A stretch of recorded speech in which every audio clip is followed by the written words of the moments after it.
সীমান্তে বিএসএফ এর একজন জওয়ান সে বিজিবির পায়ে ধরে বসে আছে, মাপ চাচ্ছে। এই দৃশ্যটা একেবারেই আমাদের কাছে খুব আহ, ভালো একটা বিষয় মনে হয়েছে।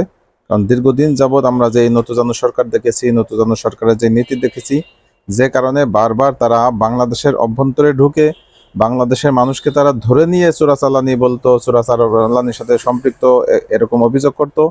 ইভেন বাংলাদেশের সীমান্তে ঢুকে তারা বাংলাদেশের মানুষকে গুলি করে হত্যা করত। এখন বোধহয় এই বিষয়ের একটা পরিসমাপ্তির পথে আসার চেষ্টা করছে বাংলাদেশ, বিশেষ করে বিজিবির সৎসাহসের কারণে অনেক জায়গাতেই বিএসএফ পিছু হটতে বাধ্য হচ্ছে।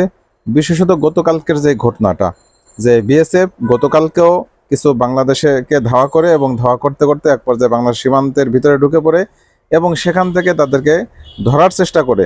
ওই জায়গায় থেকে এলাকার জনগণ এবং বিজিবি সহ তাদেরকে ঘেরাও করে এবং তাদেরকে ধরে ফেলে।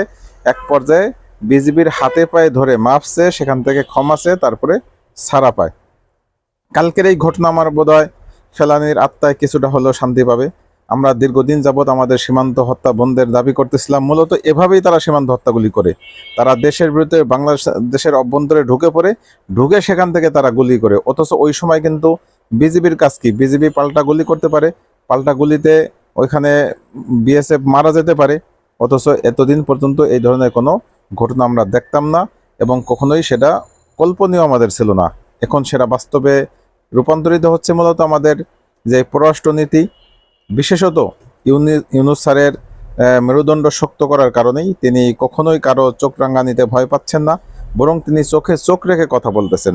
ভারত আমাদের প্রতিবেশী, আমাদের বন্ধু। যদি তারা বন্ধুত্বের পরিচয় দিতে কার্পণ্যবোধ করে, যদি তারা দুশ্মন হতে চায়, তাহলে আমরাও পাল্টা তাদের প্রাপ্য আমরা বুঝিয়ে দিতে চাই। এটাই হচ্ছে আমাদের যৌথ যেই সম্পর্ক, সেই সম্পর্ক এভাবেই থাকা উচিত।